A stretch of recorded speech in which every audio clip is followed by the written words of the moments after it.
एक बार सारे लोग क्लियर है, माइक जो बता दीजिए, क्लियर है, चल जाएगा। क्लियर क्लियर है सर, बस सर, सर, अब क्लियर है। तो चलो ठीक है। अब देखो, एक बार आप माइक आप लोग कर लीजिए। अब इसमें आप देखना बारूक क्या चीज है। बारूक एक्चुअली क्या है कि एंड जो हिस्टोरियन थे इन्होंने इसको अप्लाइड किया था। तो शुरुआत में इनका जो सेंस इसको यूज करने का था डेरोगेटरी था। कहने का मतलब बहुत पॉजिटिव वे में इसका यूज नहीं करते थे। कहने ये जो है इसका ये यूज निगेटिव सेंस में करते थे। जैसे किसी का मजाक उड़ाना है तो उसके लिए ये टर्म यूज होता था, किसी जो है किसी का। तो ये टर्म आपका देखिए एट फर्स्ट ये माइक बंद करो एक बार आप। स्टार्टिंग में ये टर्म आपका डेरोगेट, बाद में इसको जो है आर्किटेक्चर में या जो है इन सब चीजों में, पेंटिंग में, इनमें जो है मतलब लगाया गया। तो अब जब ये आर्ट आया तो आर्ट कला में आप कौन सी ऐसी चीज देखोगे कि वो आपको लगेगा ये बारूक है। जैसे लैंग्वेज में है तो लैंग्वेज में है तो आप बारूक समझ गए। कलाकारी में जैसे क्या है बारूक उसको बोलते हैं, जैसे उसमें जो है आर्क बने हों। और उसमें आप देखेंगे कि जो है जो कहने को मतलब ज्यादातर इटालियन जो कलाकारी होती थी। एक बार माइक आप लोग बंद कर लेते तो ठीक रहता। अब यहाँ से दोबारा आके माइक बंद करना पड़ता है तो बड़ा अच्छा नहीं लगता है।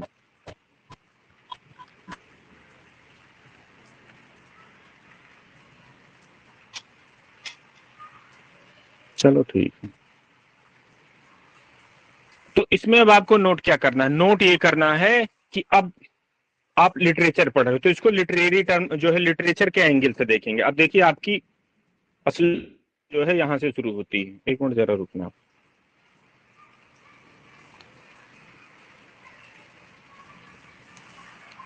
इसमें जितने अच्छे वाले महानुभाव हैं एक चीज जरूर ध्यान दें, जो बीच में डिस्टरबेंस आता है तो आदमी बैक जाके उसको बंद करना पड़ता है। तो वो सिचुएशन आप क्रिएट ना करो कि हमको क्लास जो है बंद करूं फिर जाके आपको म्यूट करूं। ये जो आपका जो टर्म था लिटरेचर में इसको अप्लाई किया गया था। तो आप इसको लिटरेचर में पहचानोगे। जैसे पेंटिंग में था तो वो कहने का मतलब पेंटिंग में आप उसको रोमन वाली स्टाइल में जो चीज बनी होती थी। रोमन स्टाइल क्या चीज होता है, जैसे रोम की बिल्डिंगें आपने देखा है, उनका घर भी बनता है तो उसमें जो है आयत पे या जो है चौकों पे जो है ज्यादा फोकस दिया जाता है। उनके अगर जो वो भी बनेंगे आर्क बनेंगे तो वो आर्क दूसरी स्टाइल के बनते थे, समझ रहे हैं। आर्क उनके बनेंगे तो आर्क में राउंड देने के बजाय नुकीलापन उसमें ज्यादा लगाया जाता था। और जो वो कहते हैं कि जैसे मोटी दीवार होती है गांव में दिया हुआ रखने के लिए, गौखा आप काटते हो, गौखा का मतलब जो है खाना समझ सकते हो। तो उसमें क्या होता है खानों पे डिजाइन बनती थी। मोटी दीवार में आप जहां जैसे पुराने जमाने में दीवार जगह दीपक रखने के लिए दीवार में स्पेस बनाया जाता था, दीवार के अंदर ही वो सिचुएशन आप ना समझ पा रहे हो तो उसमें भी नक्काशी की जाती थी के आधार पे। तो वो चीज जो है बारूक के अंतर्गत मानी जाती है। अब आ जाओ लिटरेचर पे। लिटरेचर पे कि डेरोगेटरी सेंस में जो है यूज किया जा रहा है तो अपमान मतलब करने के लिए। तो सेम वही चीज लिटरेचर पे भी अप्लाई होती है। जैसे आप किसी का मजाक उड़ाओ, मजाक उड़ाना हो और आपको जो है भोड़े शब्द नहीं यूज करने हैं तो आप क्या करेंगे, अरे इतने प्रचंड विद्वान हैं जिसका कुछ हिसाब किताब नहीं। मतलब अब ये जो तुमने प्रचंड शब्द यूज किया या कुछ ऐसे शब्द जो संस्कृत के होते हैं जो सिर्फ धर्म मतलब वो कहने का मतलब प्रीस्ट लोग ही या इनको जो धर्म गुरु लोग ही यूज करते हैं, सेम उसी टाइप के शब्द जो है इंग्लिश लिटरेचर में भी होते हैं। तो उनको क्या बोलते हैं, एलाबोरेटेड, वो आपके फॉर्मल स्टाइल वाले होंगे, स्टाइल के वर्ड होंगे। दूसरी चीज मैग्निलोकेंट, ये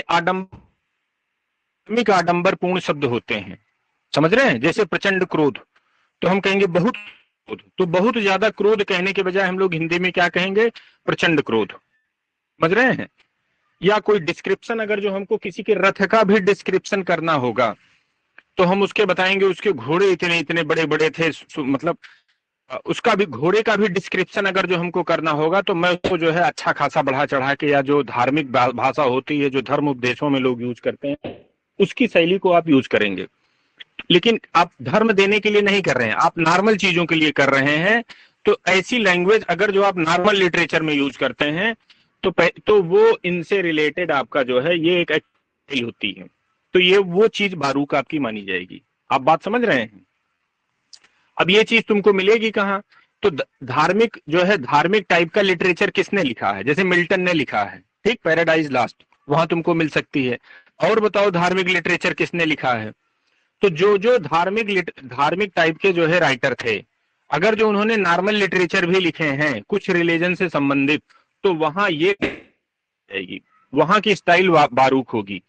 क्योंकि आप नॉर्मली ये बताओ, जैसे कोई भी रिलीजन हो तो कोई भी रिलीजन का व्यक्ति अपने रिलीजन को हल्का नहीं बताता है, तो रिलीजन को आप अपने फोकस वाला बताने के लिए, सुपर बताने के लिए आप कौन से शब्द यूज करेंगे? तो जाहिर सी बात है जन सामान्य में जो शब्द यूज होते हैं आप वो शब्द यूज नहीं करोगे। आप उनसे जो ऊपर क्लिष्ट टाइप के जो शब्द होते हैं या जिनका सिर्फ जो है प्रवचनों में यूज होता है, आप उस टाइप के शब्द यूज करेंगे। बात समझ रहे हैं मैं जो बताना चाह रहा हूं? तो इंग्लिश में इस टाइप आपको कहां मिलेगा? देखो मिल्टन की पैराडाइज लास्ट में आपको मिल रहा है, समझ रहे हैं? और इसका जो है कुछ हद तक आगे और कुछ चीजों में जो है इनका मिल रहा है, जहां तक ये सब सारी चीजें होती हैं ये होता है। अच्छा, दूसरी चीज इसमें कुछ एक दो क्वेश्चन आपके ऐसे भी यहां से भी बन सकते हैं। अब जैसे क्या है, ये लाइन आपकी लास्ट वाली बड़ी महत्वपूर्ण है। ये जो टर्म बारूक है derived from Spanish and Portuguese. देखो दो पे ध्यान देना, सिर्फ तुम जोर देते हो आगे भूल जाते हो। बात समझ रहे हैं? इसका शब्द है और नेम्ड अ पर्ल। ये क्या चीज होता है? बारूक वहां एक पर्ल होता है, समझ रहे हैं? स्पेनिश पुर्तगीज लैंग्वेज में बारूक वहां एक जो है आपका पर्ल होता है। और उसकी शेप कैसी होती है? रफ एंड इरेगुलर शेप, भद्दा सा होता है। और इरेगुलर शेप कहने का मतलब कोई रेगुलर शेप उसकी नहीं होती है। जैसे हम आपको बोले कि बुक की शेप कैसी होती है, तो तुम बोलोगे आयताकार। हमने पूछा कि एप्पल की शेप कैसी होती है, तो आप बोलोगे राउंड होता है। अब इरेगुलर क्या चीज होती है? इरेगुलर वो चीज होती है कि उसका तुम शेप फिक्स ना बता पाओ। अब जैसे मैं आपसे पूछूं कि ये जो वो धान वान के खेत में पुआल यूज होता है, तो पुआल की शेप कैसी होती है? या कुछ ऐसी, आप आटा गूंथने के बाद उसकी शेप कैसी हो सकती है, आप बताओ? तो जिसका शेप तुम क्लियर समझ ही ना पाओ, उसके कुछ उदाहरण तुमको पता चला जो है लंबे वाले मिल जाए, उसी के कुछ उदाहरण आपको जो है पता चला एकदम राउंड वाले मिल जाए। जैसे कुछ आलू एकदम गोल होते हैं, कुछ आलू आपके लंबे हो जाते हैं, तो आलू की शेप भी इरेगुलर बोली जाएगी, है?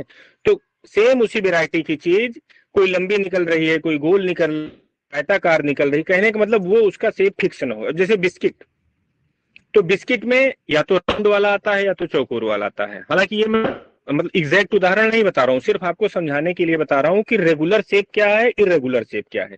रेगुलर शेप वो शेप होती है कि जिसमें आपके कंसेप्ट पहले से क्लियर है। जैसे मैं किसी चीज का नाम लूं, जैसे एप्पल, तो आपके दिमाग में गोल ही आएगा, चौकोर नहीं आएगा। अब जैसे मैं बोलूं बिस्किट, तो बिस्किट, कुछ बिस्किट या तो गोल होंगे या तो आपके चौकोर होंगे। अगर जो कुछ गोल हो रहे हैं कुछ चौकोर हो रहे हैं, तो आप इसको इरेगुलर की श्रेणी में डाल सकते हैं, समझ रहे हैं?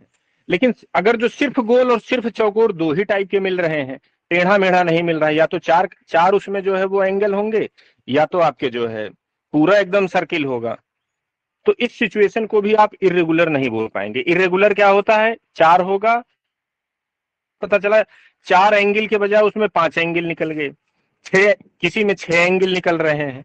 तो जब चीजें फिक्स नहीं है तो वही इरेगुलर है। ये चाहे तुम ओड में अप्लाई करा लो, चाहे आप शेप में अप्लाई करा लो, जहां भी तुम इरेगुलर देखोगे वहां आपको ये चीज जरूर मिलेगी कि उन्होंने कोई सेट पैटर्न फॉलो नहीं किया। अब जैसे काउले, इनके ओड को इरेगुलर ओड बोला गया, तो बताओ इन्होंने क्या एकदम सेट स्ट्रक्चर फॉलो किया जो इसके पहले पिंडार यूज करता था? किसी को पता चला स्टाफ एंटी स्टाफ को इन्होंने एक में कर दिया, किसी में पता चला एक में इन्होंने नहीं किया। कहने का मतलब स्ट्रिक्टली वो चीज अगर जो आप फॉलो नहीं कर पा रहे हो, कोई एक रेगुलर शेप आप नहीं बना पा रहे हैं, आकार नहीं बना पा रहे हैं, तो वही होता है इरेगुलर। ये चीज आपको समझ में आ गई? चलो समझ में आ गई होगी। तो नोट करने वाली चीज क्या थी? बारूक आपका टर्म है, ये स्पेनिश पुर्तगीज लैंग्वेज से आया है। और ये जो एक होता था पर्ल होता था, तो ये पर्ल किस टाइप का होता था? रफ होता था, देखने में भद्दा लगता था। और इसकी शेप जो है इरेगुलर होती थी, कोई फिक्स शेप नहीं होती थी, गोल है कि गोल ही मिलेगा, लंबा तो लंबा ही मिलेगा, चौकोर तो चौकोर, ऐसा कोई जरूरी नहीं। चलो अब आ जाओ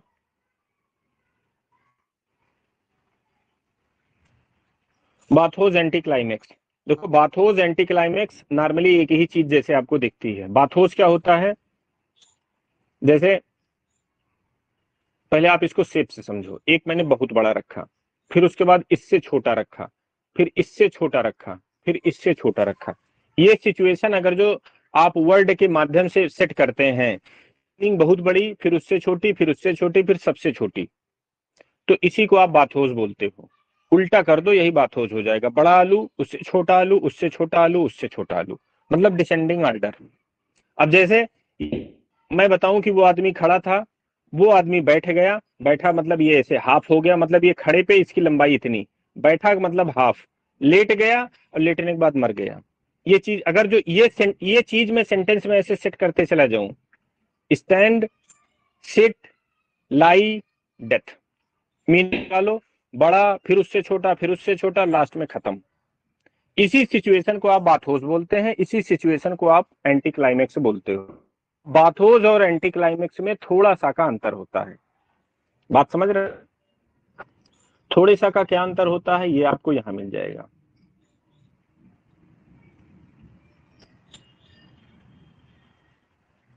देखो आपका एंटी क्लाइमेक्स क्या होता है, एंटी क्लाइमेक्स आपका नॉन डिरोगेटरी होता है, समझो। दूसरी चीज क्या, डिनोट्स ए राइटर्स डेलिब्रेट ड्रॉप, ये चीज ध्यान देना। पहली चीज तो ये जिसके लिए यूज किया जाएगा उसका मजाक नहीं उड़ाएगा, चाहे वो वस्तु हो, चाहे व्यक्ति हो, चाहे सिचुएशन हो, वो उस पर मौकरी नहीं जाएगी। दूसरी चीज क्या होती है, इसको राइटर टेंशन बना के करता है। जैसे मैं एक पोएम क्रिएट कर रहा हूं, मैं अब मैं पोएम को हैंडल नहीं कर पाया, हैंडल नहीं कर पाया, फिर उसके बाद हमने बड़े छोटे वाले, हमारा मतलब मन में जो है विचार नहीं था, मैं हैंडल नहीं कर पाया, हैंडल न करने के कारण ये सिचुएशन बन गई, विलिंगली नहीं अनविलिंगली ये सिचुएशन बन गई। तो ये सिचुएशन बन गई, मैं इसको हैंडल नहीं कर पाया, इस कारण बन गई, तो जाहिर सी बात है जब ये बनी तो किसी न किसी की ऐसी की तैसी कर देगी। तो इसीलिए बाथोस डिरोगेटरी होता है और एंटी क्लाइमेक्स आपका नॉन डिरोगेटरी होता है, ये राइटर इंटेंशन बना के करता है। और बाथोस जो है राइटर जो है इंटेंशन बना के नहीं करता है, वो राइटर की कमी मानी जाती है। अगर जो आप मैटर को अच्छे से डील नहीं कर पा रहे हो, आप में जो है आप रिम राइम या उसमें जो भी आपको कंटेंट के बारे में या कंटेंट की सेटिंग के बारे में आपको अच्छे से जानकारी नहीं है, वो चीज आप अपनी मतलब टैलेंट की कमी के कारण अगर जो आप गलती कर बैठो, गलती के कारण वो बाथोस वहां पे, वो कहने का मतलब ये वाली सिचुएशन बन जाए, सबसे बड़ा, फिर उससे छोटा, फिर उससे छोटा, फिर उससे सबसे छोटा, लेकिन ये हास्यास्पद ज्यादा होगा, जिसके लिए यूज किया जाएगा उसके लिए पीड़ा ज्यादा देगा। बात समझ रहे हैं? तो अगर जो ये सिचुएशन आप इंटेंशन बना के कर रहे हैं तब तो ये हो जाएगा एंटी क्लाइमेक्स, और इंटेंशन आप नहीं बना के कर रहे हो तो ये हो जाएगा जो है आपका बाथोस। इंटेंशन एंटी क्लाइमेक्स, और अगर जो आप इंटेंशन नहीं बनाते हैं तो बाथोस। अब अगर जो इंटेंशन बना के किसी चीज को तुम पहले बड़ा, फिर छोटा, फिर छोटा, फिर छोटा, तब तो देखने में वो चीज अच्छी लगेगी। और बिना इंटेंशन बनाए तुम्हारी किसी गलती के कारण, जैसे तुम ईंटे चट्टे चढ़ गए और वो भर भर भर भर गिरना शुरू कर दिया, तो सबसे बड़ा, फिर उसके बाद छोटा, फिर पता चला जो है एक ईंटा आके लास्ट में रुका, तो वो शेप देखने में अच्छी नहीं लगेगी। और तुमने क्या किया कि ईंटे का चट्टा बड़ा, फिर उससे बाद छोटा चट्टा, फिर और छोटा चट्टा, फिर और छोटा चट्टा, लास्ट में जमीन के बराबर आप उसको ले आए, तो देखने में कोई भी देखेगा कहेगा हाँ यार बढ़िया, मतलब किसी ने अच्छा वर्क किया है। बात समझ रहे हैं? तो दोनों बड़े से छोटे की ओर जाती हैं, लेकिन जो बाथोस आपका होता है वो राइटर की कमी के कारण होता है, वो राइटर हैंडल नहीं कर पाता, इसलिए वो भरभरा के ईंटा गिरने वाली सिचुएशन बन जाती है, और वो भरभरा के जब ईंटा गिरता है तो वो देखने में अच्छा नहीं लगता है। वो आप ऐसे अगर जो शब्दों का यूज करेंगे हो सकता है किसी का अपमान वो कर जाए, लेकिन जो आप इंटेंशन बना के किसी चीज को गिराते हो तो वो ज्यादा देखने में भद्दा नहीं लगता है, बुरा नहीं लगता है, किसी की आत्मा को पीड़ित नहीं करता है। ये चीज सबको समझ में आ गई?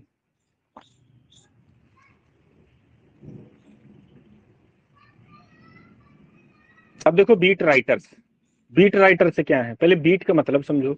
बीट का मतलब क्या होता है, पीटना।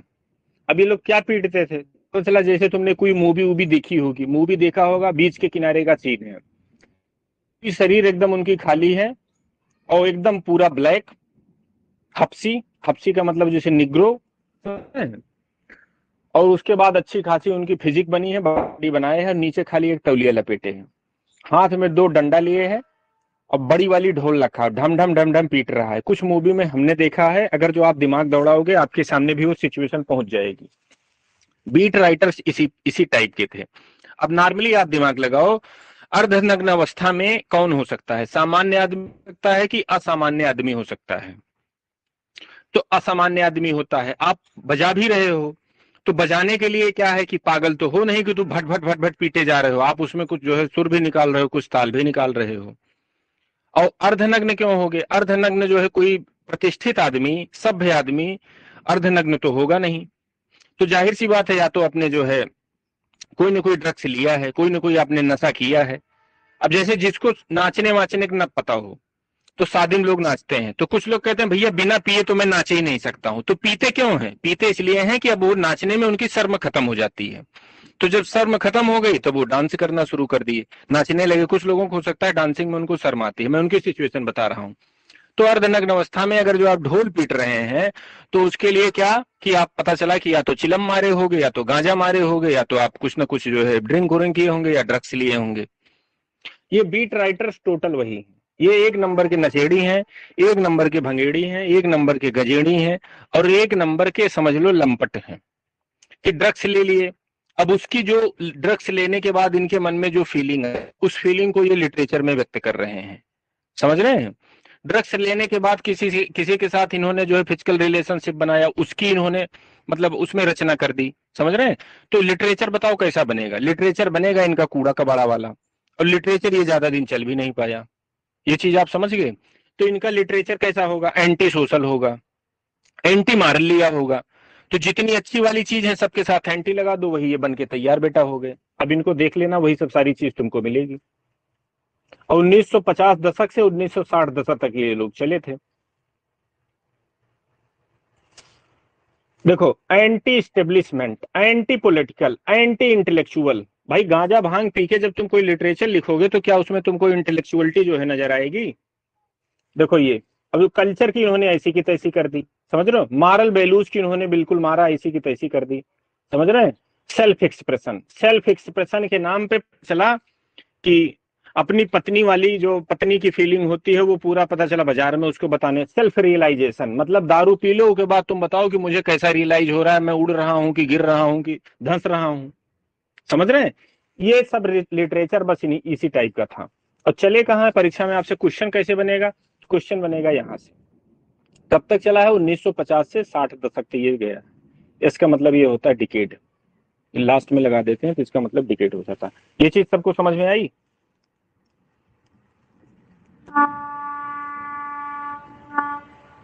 अब आ जाओ बायोग्राफी पे। बायोग्राफी चीज होती है, बायोग्राफी वो चीज होती है जैसे एक मैं हूं, ये समझ, मैं हूं, और एक है मेरा दोस्त। अब इसका जीवन परिचय मतलब इसने जीवन में क्या किया, कब इसकी शादी हुई, कब बच्चे हुए, तो ये अगर जो खुद अगर जो अपने बारे में लिख देगा तो ये हो जाएगा ऑटो। ऑटो का मतलब होता है सेल्फ। ग्राफी का मतलब वो ग्राफ से संबंधित हो जाएगा, लिखा पढ़ी से। तो जब आप अपने बारे में आप खुद अपनी चीज व्यक्त कर रहे हो तो हो जाएगा ऑटोग्राफी। बायो, तो बायोग्राफी कहने का मतलब दूसरा, बिलिंगुअल, बी आपने उसमें कुछ इस टाइप का देखा। तो ये दूसरे के द्वारा जब किसी का जीवन लिखा जाता है तो वही चीज होती है बायोग्राफी। समझ रहे हैं? होता जीवन परिचय ये भी है, लेकिन ये दूसरे के द्वारा लिखा जाएगा तो ये हो जाएगी आपकी बायोग्राफी। दूसरी चीज, अब इसी बायोग्राफी में देखना आपको कुछ चीजें तुमको जो है मिलेंगी जिनको ध्यान देने की जरूरत है। देखो एक टर्म आए हेजियोग्राफीज। हेजियोग्राफीज क्या चीज होती है? ये भी बायोग्राफी होती है, लेकिन किसकी होती है? क्रिश्चियन सेंट्स की। कैसी? Stylised life. तो बसंत की जो लाइफ होती है कि सुबह उठना है, सुबह उठने के बाद जब तुमको ठंडी लग रही है तो लेकिन वो धर्म के प्रति कटबद्ध हैं। सुबह 4 बजे जो है उनको गुरुजी को स्नान कर लेना है, गुरुजी स्नान कर लेंगे, उसके बाद 1 घंटे भगवान का पूजा करेंगे। पूजा करने में तुमको बताओ मेहनत लग रही है कि नहीं लग रही? लग रही है। फिर उसके बाद क्या है? उसके बाद धर्म के और कोई काम होते हैं, जैसे पुस्तकें, पूजा करने के बाद भगवान का फिर अध्ययन पे बैठ गए, फिर उसके बाद अब उनका जो नाश्ता पानी का जो भी, कहने का मतलब धार्मिक दिनचर्या का वर्णन किसी संत महापुरुष की जब आप करते हैं तो उसी को बोला जाता है हेजियोग्राफी। और स्पेशली कौन से? Christian cents. भाई इंग्लिश आप पढ़ रहे हैं, इंग्लिश लिटरेचर टोटल ब्रिटेन से संबंधित है, वहां की जो मेन रिलीजन क्या है, जो है क्रिश्चियनिटी ही तो है। तो इसीलिए यहाँ पे क्रिश्चियनिटी का जो है जिक्र किया गया है। और स्टाइलाइज्ड कैसे हो जाएगा भाई? अगर जो किसी आप धार्मिक पुरुष की उसकी जो है दिनचर्या लिखेंगे तो उसकी गड़बड़ चीज तो आप लिखोगे नहीं। उनकी जो कहने का मतलब समाज के सामने प्रस्तुत करना है अच्छी चीजें, उन्हीं चीजों का आप वर्णन करेंगे। बात समझ रहे हैं? तो हेजियोग्राफीज का मतलब अगर जो समझ में आ गया हो तो बहुत अच्छा, नहीं समझ में आ गया हो तो बस इतना याद रखना, हेजियोग्राफीज बराबर stylised life of Christian saints, बस। चलो नेक्स्ट देखो।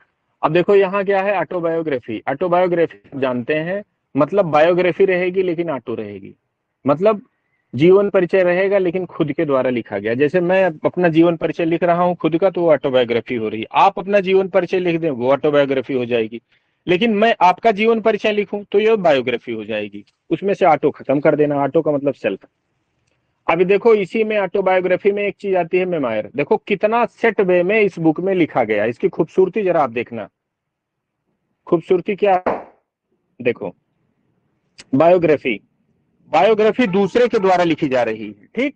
तो दूसरे के द्वारा जब लिखी जा रही है तो बायोग्राफी के गुण वाला ये भी है हेजियोग्राफीज। ये भी जो है अगर जो परीक्षा में पूछा ऐसे व्हाट इज हेजियोग्राफी, बायोग्राफी की ऑटोबायोग्राफी, तो ये बायोग्राफी है। आपने इसको बायोग्राफी के चैप्टर में पढ़ा है, देख रहे हैं कि नहीं देख रहे हैं?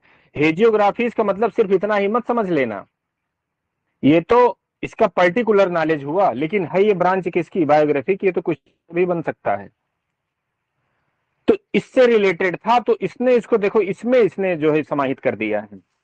अच्छा, अब ऑटोबायोग्राफी से संबंधित जितने भी टर्म रहेंगे वो देखना ऑटोबायोग्राफी वाले चैप्टर में ही आएंगे। अब ये आप देखना नीचे जरा, अब यहाँ आपका ऑटोबायोग्राफी शुरू, ये देखो है। अब ऑटोबायोग्राफी का ही पार्ट है मेमायर, ऑटोबायोग्राफी का पार्ट है डायरी, ऑटोबायोग्राफी और इसी डायरी को आप जनरल बोलते हैं, ये सब इसके पार्ट है। तो ये इनके चैप्टर में इसने लिखा है।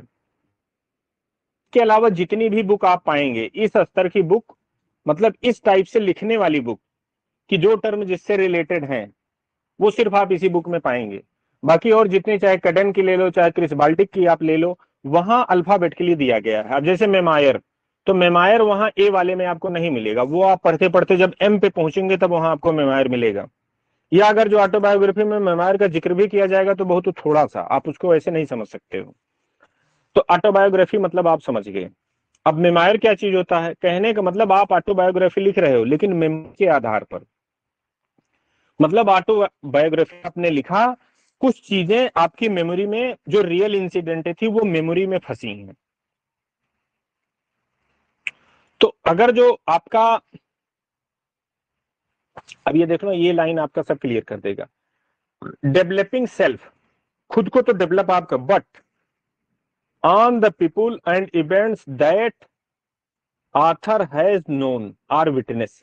कहने का मतलब कुछ ऐसी, खुद को आप डेवलप कर रहे हो लेकिन आप उसमें कुछ ऐसी चीज का आप वर्णन कर रहे हो कि जिसके या तो आप गवाह बने हो, जिसको आपने आंखों से देखा है या आप उसके बारे में जानते हैं।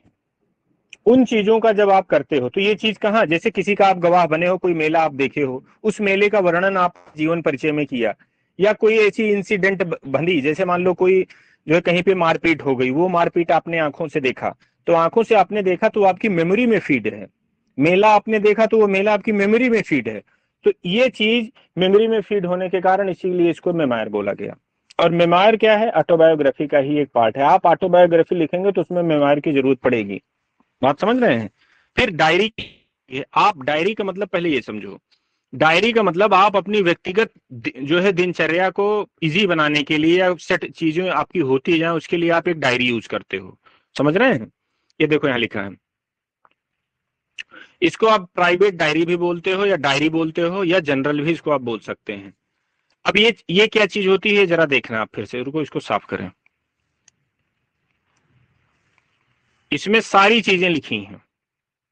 डायरी जनरल क्या है? देखो, डे टू डे रिकॉर्ड, मतलब आज जैसे सोमवार है, कल मंगलवार है, समझ रहे हैं, ऐसे बढ़ता चला जाएगा। तो इसमें डे टू डे रिकॉर्ड रहेगा, मतलब संडे तो संडे के बाद फिर मंडे भी तुमको जो है, अगर जो वो डायरी है या जर्नल है तो संडे को मिलेगा। जैसे आज 12 तारीख है तो 12 के बाद फिर तुमको 13 तारीख का भी वर्णन मिलेगा, 13 के बाद फिर 14 तारीख का वर्णन मिलेगा। कहने का मतलब ऑटोबायोग्राफी का वो हिस्सा जिसमें आप डे टू डे रिकॉर्ड दो, किसकी, इवेंट्स ऑफ वंस लाइफ। भाई ऑटोबायोग्राफी में है तो वंस लाइफ ही तो होगा, खुद के जीवन के बारे में आप वो इवेंट प्रस्तुत कर रहे हैं जिसका हर एक दिन के इवेंट आपको याद है कि 24 को मैंने ये किया था, 25 को जो है ये हुआ, और 26 को हमारे पापा आए थे, जूते से हमको मारे थे, और 27 को फिर वही जूता वो पहन लिए थे। बात समझ रहे हैं? तो ये डे टू डे रिकॉर्ड जो आप मेंटेन कर रहे हैं, ये कर तो आप ऑटोबायोग्राफी रहे हो, लेकिन ऑटोबायोग्राफी में भी फर्दर ये क्या चीज हो गई, डे टू डे रिकॉर्ड, तो ये पता चला तुम्हारी डायरी हो गई, तुम्हारा जनरल। मेमायर क्या है? मेमायर में वो चीज आपको सिर्फ याद रहती है, मेमोरी के बेस पर। जैसे कोई इवेंट आपने देखा, अब बताओ उस इवेंट में तुम शामिल हुए? तो जब उस इवेंट में आप शामिल नहीं हुए तो आप उसको ऑटोबायोग्राफी बोल क्यों रहे हो? तो ऑटोबायोग्राफी आप इसलिए बोल रहे हैं कि वो उसके आप गवाह बने हैं, आपने उसको अपनी आंखों से देखा है, वो चीज आपको याद है, उसमें आप हो सकता है शरीक न भी रहे हो तब भी वो चीज आपको पता है। बात समझ रहे हैं? आप उसमें भले शरीक न हो लेकिन आप उसके गवाह तो बन रहे हैं, आप आंखों देखा वर्णन कर रहे हैं। तो मेमोरी ये चीज होती है। यहां किसी को कोई कंफ्यूजन हो तो बताना।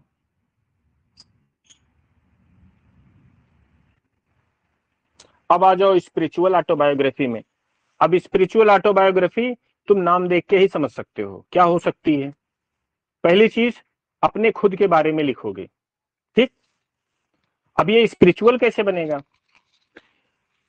स्पिरिचुअल कोई चीज तब बन जाती है जब उसमें आप स्पिरिट जोड़ देते हो।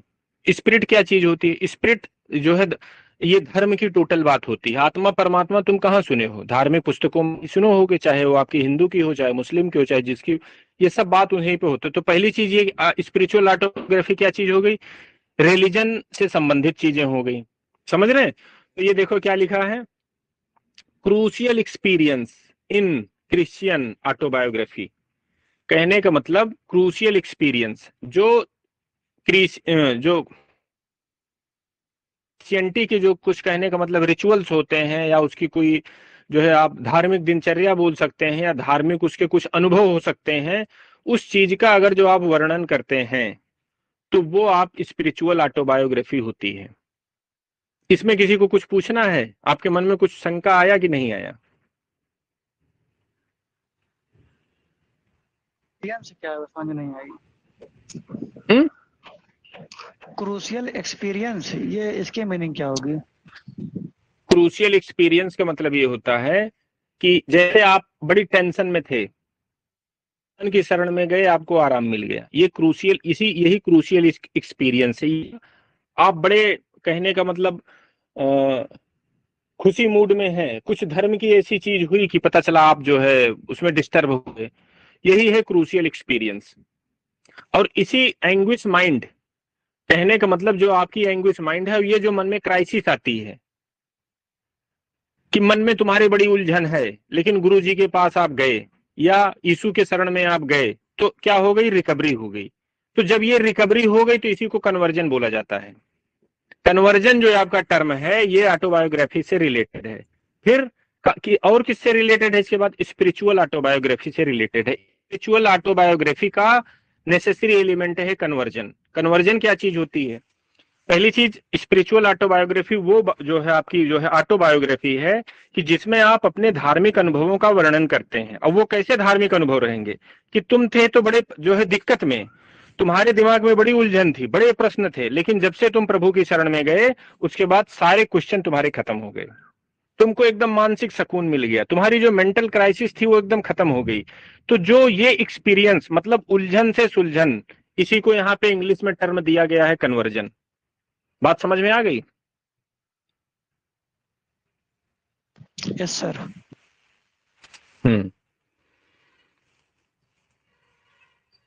देखो कितनी आनंददायक चीज, कितना आनंद मिलता है।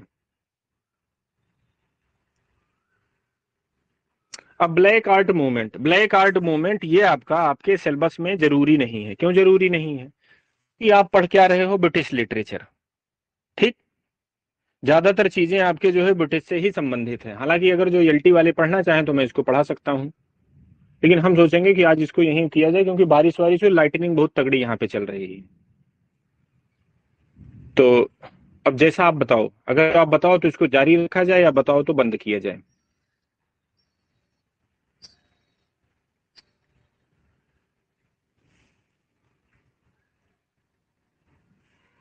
आपको कोई समस्या ना हो तो देख ले, तो बाकी तो नहीं, नेटवर्क भी सही लाइटनिंग तो चल रहा दोस्त, नहीं नेटवर्क सही चल रहा है, लेकिन लाइटनिंग बड़ी जबरदस्त हो रही है। अच्छा, ये मोबाइल वोबाइल बड़ा कैच करता है, नेट पे टोटल चल है। रहा चलो है। ठीक है, ठीक है, तो बंद कर दीजिए, बंद कर दिए, कोई दिक्कत नहीं।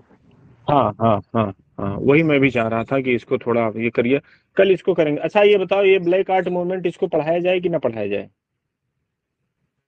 पढ़ा एलटी के दीजिए सर, प्रेपरेशन के लिए लगातार जरूरी ऐसा है है, ना आप। सर आप लेकिन रिकॉर्डिंग कर रहे टीजीटी वालों के लिए हैं। हाँ एलटी के लिए जरूरी है, टीजीटी वालों के लिए जरूरी नहीं है। चलो ठीक है, कल इस लोग चर्चा करते हैं। लेकिन ब्लैक आर्ट मूवमेंट नॉर्मली ऐसे आप समझना चाहो, ब्लैक एस्थेटिक मूवमेंट क्या है, या जो है ये ब्लैक आर्ट मूवमेंट क्या है, तो ब्लैक का मतलब क्या चीज होती है? ब्लैक का मतलब क्या है बताओ? काला। ब्लैक का मतलब, हाँ काला। तो काला का मतलब काले लोग, तो कहने को ऐसा लिटरेचर जिसमें काले लोगों को वरीयता दी गई हो, काले लोगों की बात की गई हो, काले लोगों को उत्थान की बात की गई हो। और वो काले लोग हैं को, तो काले लोग निग्रो हैं। तो निग्रो मिल कहाँ रहे हैं? या तो तुमको अफ्रीका में मिल रहे हैं, या तो अमेरिका में मिल रहे हैं। ये देखो लिखा भी वहीं पर है। और मिलने तो तुमको और देशों में मिल रहे हैं, लेकिन कहने का मतलब यहाँ बहुतायत में है। तो African American literature specially based on Negroes. तो बस यही हो गया ब्लैक आर्ट मूवमेंट, कोई नई चीज नहीं है, लेकिन इसको डिटेल में, इसमें चीजें कुछ और छोटी छोटी हैं, वो समझने के लिए बहुत जरूरी है। तो कल मैं आपको जो है उसको नोट कराता हूँ, ठीक है? कि किस टाइप के कल्चर थे, इनका जो है मोटो क्या था, कि इन सब चीजों पे। चलो ठीक है, फिर आज इसको यहीं तक सीमित करते हैं। थैंक यू भाई।